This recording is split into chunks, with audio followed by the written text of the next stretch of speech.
Good morning students and welcome back. Let's continue with our chapter French Revolution. अभी तक French revolution में हमने पढ़ लिया था आउटब्रेक ऑफ रेवोल्यूशन, जिसमें फाइनली एंडिंग कहाँ हुई थी। 4 अगस्त 1789 को किंग ने जो है नेशनल जो असेंबली ने एक डिक्री जो पास करी थी, ठीक है, उसके थ्रू क्या किया गया था कि फर्स्ट स्टेट और थर्ड स्टेट के जितने भी प्रिविलेजेस थे, फ्यूडल ऑब्लिगेशन थे, टैक्सेस थे, उनको अबॉलिश कर दिया गया था, ठीक है। और इसी बीच में एक इवेंट हुआ था टेनिस कोर्ट ओथ। ये इवेंट इसलिए रिमाइंड करा रहा हूँ क्योंकि इंपॉर्टेंट है, इसको आगे डिस्कस करेंगे। जिसमें नेशनल असेंबली ने, जो कि फॉर्मरली नोन एज, इनको पुराने टाइम में क्या बोलते थे, स्टेटस जनरल, ठीक है, इसमें अब किसकी मेजोरिटी थी, इसमें मेजोरिटी अब थर्ड स्टेट की हो चुकी थी, ठीक।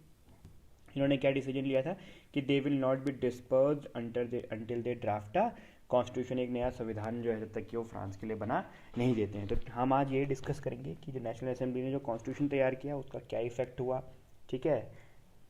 So let's start. France becomes a constitutional monarchy. अब देखिए क्या हुआ कि 1789 4 अगस्त 1789 को फाइनली किंग ने जो सेकंड स्टेट और फर्स्ट स्टेट के प्रिविलेजेस थे ख़त्म कर दिए गए। इसी के साथ नेशनल असेंबली ने अपना कॉन्स्टिट्यूशन बनाने का काम भी शुरू कर दिया।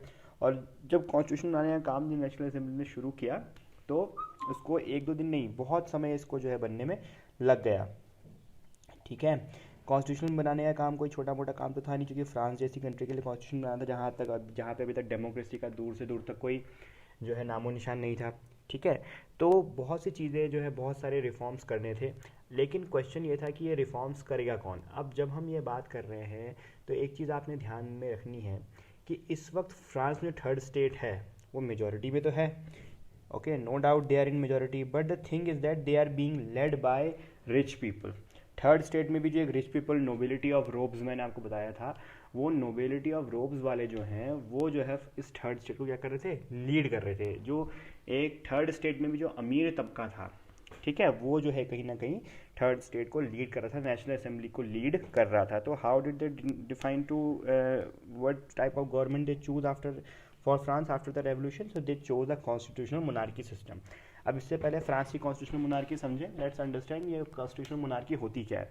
ये constitutional monarchy is a system of government where king and queen is the head of the state, ठीक है। जो राज्य, जैसे हेड ऑफ द स्टेट हमारा प्रेसिडेंट ऑफ इंडिया है, तो किंग एंड क्वीन होते हैं, जैसे इंग्लैंड में भी है ना, वैसे ही, ठीक है। बट क्या होता है कि उनकी जो पावर्स होती है, जो रोल्स होती है, वो लिमिटेड होती है कॉन्स्टिट्यूशन से। अब ये कॉन्स्टिट्यूशन रिटर्न भी हो सकता है, नॉन रिटर्न भी हो सकता है, बट मोस्टली क्या होता है कि कॉन्स्टिट्यूशन जो होता है वो उनकी पावर्स को क्या करता है, लिमिट करता है। और जो गवर्नेंस का जो सिस्टम होता है कि देश कैसे चलेगा, क्या एडमिनिस्ट्रेशन होगा, वो सब किस में होता है, they are it is framed within the same constitution. उसी कॉन्स्टिट्यूशन में इन चीज़ों को भी दिया होता है, यानी कि राजा रानी होंगे, बट उनकी जो ड्यूटीज़ हैं, उनकी जो रोल है, उनका जो पावर है, वो कॉन्स्टिट्यूशन जो है डिसाइड करेगा कि ये क्या कर सकते हैं, क्या नहीं कर सकते हैं, ठीक है। तो आज भी दुनिया की बहुत सारी कंट्रीज़ हैं, स्पेन है, यूनाइटेड किंगडम है, तो यहाँ पे ये कॉन्स्टिट्यूशनल मोनार्की सिस्टम चलता है, ठीक। तो फ्रांस को भी इसी तरह की मोनार्की सिस्टम बनाने की कोशिश करी। अब एक चीज़ आपने ध्यान रखना है कि फ्रांस ने रेवोल्यूशन के एकदम बाद सीधे सीधे डेमोक्रेसी को अडॉप्ट नहीं किया, ठीक है। स्टेप बाय स्टेप वहाँ पे जो है रिपब्लिक या डेमोक्रेसी की ओर जो है मामला आगे बढ़ा है। पहले उन्होंने क्या स्टेप लिया, कॉन्स्टिट्यूशनल मोनार्की ली। ये भी एक बहुत बड़ा डिबेट का क्वेश्चन है, जो आगे चल के जब हम रीन ऑफ टेरर पढ़ेंगे तो जो रेवोल्यूशनरी थे, ठीक है, जो रेडिकल रेवोल्यूशनरी थे, उनका यही कहना था कि फ्रांस की रेवोल्यूशन अभी अधूरी हुई है। क्यों? क्योंकि इस रेवोल्यूशन को हाईजैक कर लिया किसने, अमीर लोगों ने। और ये अमीर लोग कहीं ना कहीं क्या है, राजा के जो है उनको पसंद करते हैं, क्योंकि king is giving them lots of privileges, ठीक है, राजा की वजह से इनका व्यापार बना रहता है। तो इन लोगों के खिलाफ भी जो है अभी इस फ्रेंच रेवोल्यूशन का दूसरा फेज है, जो 1791 में स्टार्ट होगा, 1792 में, वो बाद में स्टार्ट होगा, ठीक है। तो फिलहाल हम बात करते हैं कि नेशनल असेंबली का जो रोल था कॉन्स्टिट्यूशनल मोनार्की, उसने फ्रांस के लिए किस तरह की कॉन्स्टिट्यूशनल मोनार्की को जो है डिफाइन किया। कॉन्स्टिट्यूशनल मोनार्की समझने के लिए फ्रांस का कॉन्स्टिट्यूशन समझना पड़ेगा। 1791 का ये कॉन्स्टिट्यूशन है, ठीक। ये constitution was the result of tennis court oath, जो टेनिस कोर्ट ओथ ली थी थर्ड स्टेट की मेजोरिटी वाली नेशनल असेंबली ने, कि we will not be dispersed until we give our self a constitution. तो उसका जो है ये क्या था, दैट टेनिस कोर्ट ओथ का ये जो है रिजल्ट था। ये जो फ्रांस का जो जो बना था, ये इसका फर्स्ट पेज इसे दिखा रखा है, ठीक है। जो जो फ्रांस का जो ये नेशनल, जिसमें लिखा भी है देखिए, 3 सितंबर को नेशनल असेंबली ने जो है इसको प्रेजेंट किया है, ठीक है। ला कॉन्स्टिट्यूशन मतलब दी, ला मतलब होता है दी, फ्रेंच का वर्ड है। तो अब क्या है कि एनलाइटमेंट एंड अमेरिकन रेवोल्यूशन, ठीक है। तो ये जो रिजल्ट, जो ये टेनिस कॉन्स्टिट्यूशन 1791 का बना, इसके पीछे जो बेसिक दो आइडिया काम कर रहे थे। एक तो एनलाइटनमेंट। एनलाइटनमेंट क्या है, एनलाइटनमेंट मैंने आपको फिलोसॉफिकल आइडियाज़ बताए थे, जिसमें आपने रूसो, मॉन्टेस्क्यू, वोल्टेयर के बारे में मैंने आपको पढ़ाया था, ठीक है। तो इनके जो विचार थे, इनके जो थॉट्स थे, इनके जो आइडियाज़ थे, वो इसके पीछे एक बेसिक रीज़न बने, ठीक है। दूसरा, अमेरिकन रेवोल्यूशन, 1774 में अमेरिकन रेवोल्यूशन हो चुकी थी, ठीक है। देवर ड्राफ्टिंग दियर कॉन्स्टिट्यूशन 1787, फिलाडेल्फिया कन्वेंशन में उन्होंने अपना एक कॉन्स्टिट्यूशन ड्राफ्ट भी कर लिया था। तो इट इज़ वेरी इंपॉर्टेंट कि जो है अमेरिकन रेवोल्यूशन ने एक लिबर्टी, फ्रीडम और रिपब्लिक का जो आइडिया दिया था, उसने इस कॉन्स्टिट्यूशन को जो है बहुत हद तक इफेक्ट किया। इस कॉन्स्टिट्यूशन को बनाने का काम ऑफिशियली शुरू हुआ था 6 जुलाई 1789 को, और ये ख़त्म हुआ है 3 सितंबर 1791 को। तो ये कुछ इन्फॉर्मेशन इस कॉन्स्टिट्यूशन के बारे में थी, ठीक। तो अब ज़्यादा इसमें जाएंगे इन डिटेल में, जो हमें जितना पढ़ना है उस पर फोकस करेंगे। ये आपकी बुक में पेज नंबर जो 10 में ये दिया हुआ है, ठीक है, फ्लो चार्ट। इस फ्लो चार्ट को बनाना है आपने। तो इसको हम डिस्कस करते हैं और समझते हैं कि फ्रांस की जो है पॉलिटिकल सिस्टम जो है फ्रांस का 1791 में कैसे डिसाइड किया गया, किस तरह की कॉन्स्टिट्यूशन मोनार्की बनाएगी।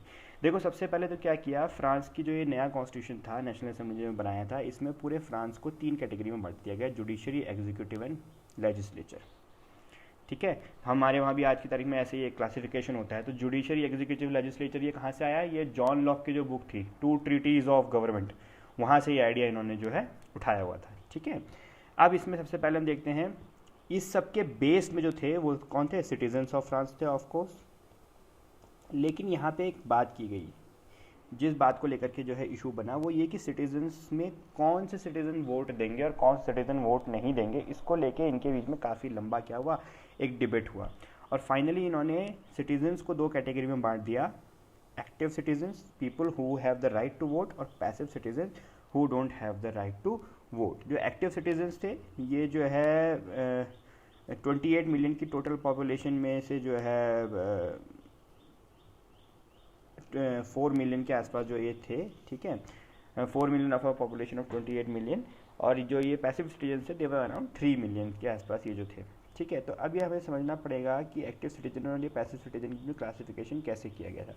तो क्लासिफिकेशन ऐसे किया गया था कि active citizen that means the person who has the right to vote, passive citizen that means the person who does not have the right to vote.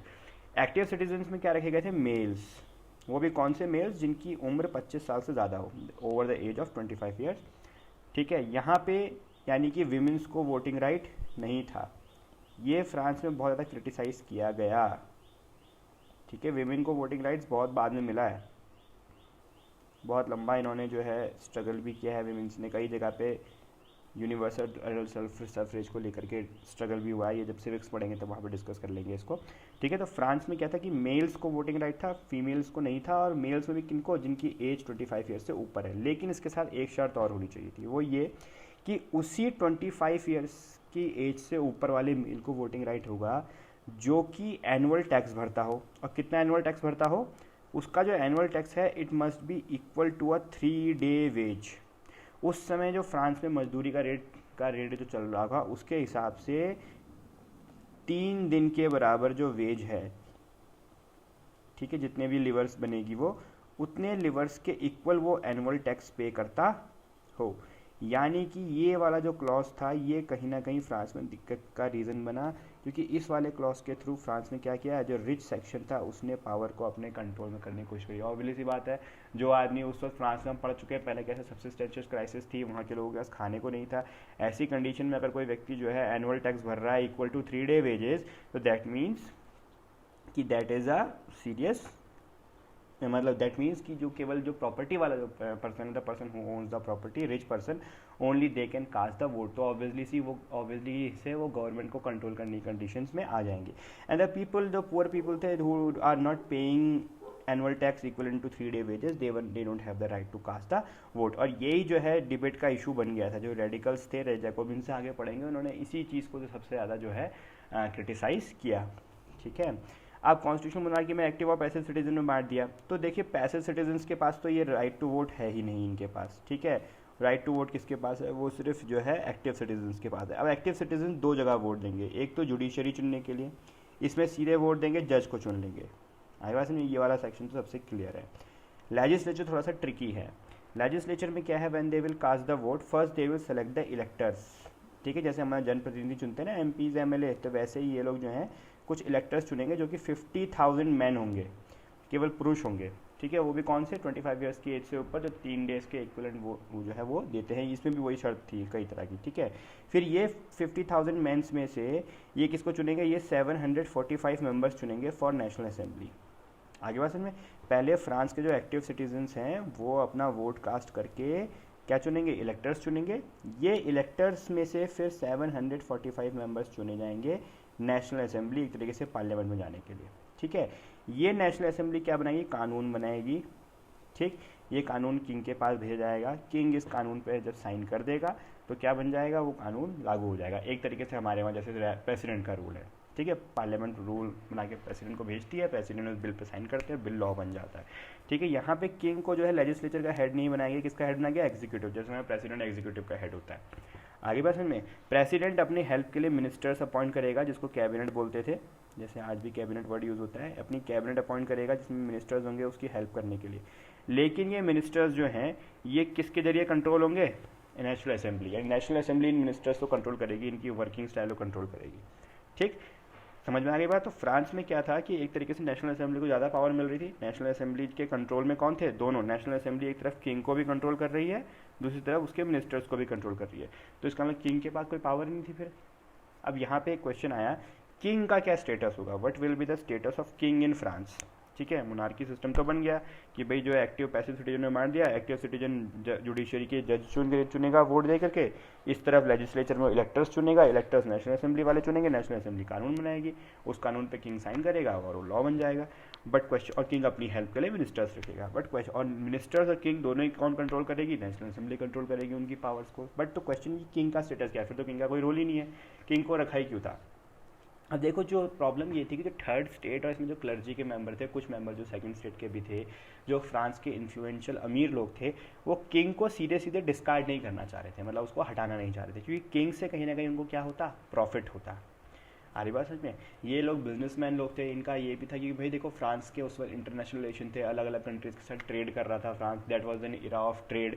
तो हो सकता है कि मोनार्की को डिसरप्ट करने से अदर कंट्रीज़ में फ्रांस की जो मोनार्की है, एरिस्टोक्रेसी है, वो उस फ्रांस के साथ ट्रेड को क्या करती, डिसरप्ट करती, या वहाँ पे ट्रेड में कमी आती।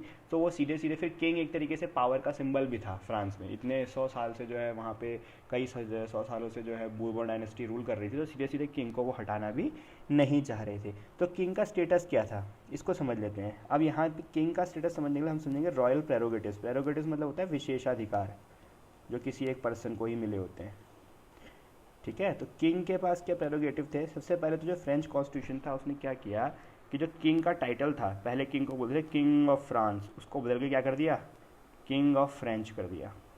यानी कि इससे क्या फ़र्क हुआ भाई, फ्रांस से फ्रेंच मतलब पहले राजा को माना जाता है कि पूरे फ्रांस का राजा है, ठीक है, यानी उसको पावर जो है वो ऊपर डिवाइन पावर है, लॉ से मिली है। बट अब फ्रेंच करने का मतलब क्या, वो फ्रांस के लोगों का राजा है, दैट मीन्स लोगों का राजा, लोगों का रूल। समझ में आ रहा है, कुछ डेमोक्रेसी से मिलता जुलता। यानी कि फ्रांस का जो राजा है उसकी पावर कहाँ से मिलती है उसको, the king of France draws its power from the French people, people are important over here, ठीक है। दूसरी बात, उसके जो खर्चे थे उसमें 20 मिलियन लिवर्स का रिडक्शन कर दिया गया, खर्चे कंट्रोल करने लग गए उसके, ठीक है। चलो ये तो खैर सिंपल सी बात हो गई। जो हम मेन टॉपिक बात है, किंग का फिर इस सिस्टम में क्या रोल था, वो था सस्पेंसिव वीटो। किंग को बड़े ही बहस के बाद, कुछ लोग नहीं थे समर्थन में, कुछ लोग समर्थन में थे, फाइनली बड़ी बहस के बाद जो नया कॉन्स्टिट्यूशन बना उसमें किंग को वीटो पावर दी गई। वीटो पावर क्या थी भाई, वीटो पावर हमारा प्रेसिडेंट को भी होती है। वीटो पावर मतलब होती है एक ऐसा प्रेरोगेटिव जिसको आपके पास सपोज वीटो पावर है, आपने वीटो पावर लगा दी, उस पर कोई क्वेश्चन नहीं कर सकता, ठीक है। तो भाई किंग के पास कैसा वीटो था, सस्पेंसिव वीटो था। मतलब अगर नेशनल असेंबली किंग को कोई बिल भेज रही है तो वो उस पर सहमति देने से मना कर सकता था कि भाई मैं इस बिल के लिए रेडी नहीं हूँ, ठीक है। या फिर उस बिल को 5 साल के लिए रोक भी सकता था अपने पास कि चलो इस पर अभी डिस्कशन नहीं कर रहे हैं, इसको मैंने अपने पास रोक लिया, 5 साल बाद इस पर डिस्कशन करेंगे, ठीक। ये 2 पावर स्टार्टिंग में दी गई। लेकिन जो डेमोक्रेटिक लोग थे उस नेशनल असेंबली में, ऐसे लोग भी थे जो कि पूरी तरह किंग को हटाना चाह रहे थे, उन्होंने वो इस बात पे अड़े रहे कि भाई नहीं, नेशनल असेंबली का अपर हैंड होना चाहिए। तो फाइनली एक इसमें थर्ड पॉइंट भी जोड़ दिया गया। वो क्या थर्ड पॉइंट था कि नेशनल असेंबली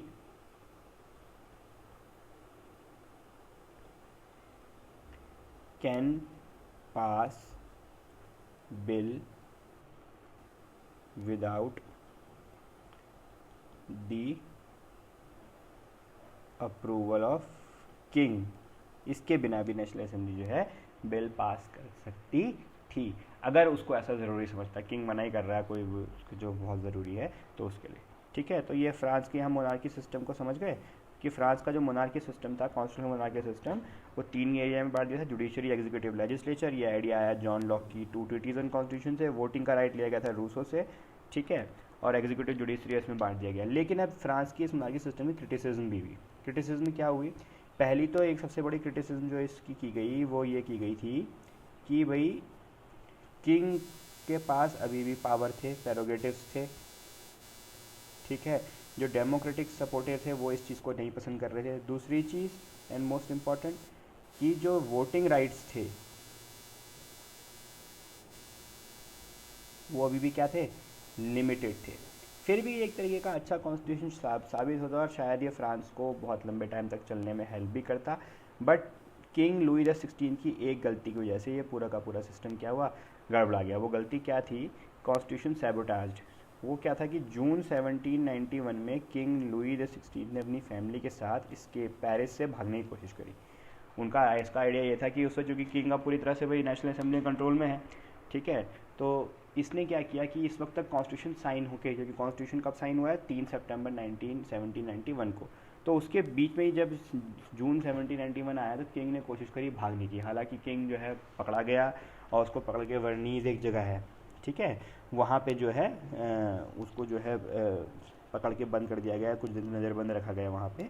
बट इससे क्या हुआ कि अभी तक जो नेशनल असेंबली में जो एक रॉयलिस्ट वाला जो तबका था, रॉयलिस्ट मतलब एक ऐसे लोग जो फ्रांस को सुधार तो चाह रहे थे बट किंग को हटाना भी नहीं चाह रहे थे, ठीक है, जो इस कॉन्स्टिट्यूशनल मोनार्की के जो सिस्टम बनाया गया इसके सपोर्ट में थे, इन लोगों की का इन्फ्लुएंस कम हो गया। और एंटी रॉयलिस्ट, ये किंग के भागने से किंग के लिए जो ट्रस्ट था लोगों का और कम हुआ कि देखो ये रेवोल्यूशन को सपोर्ट नहीं कर रहा है।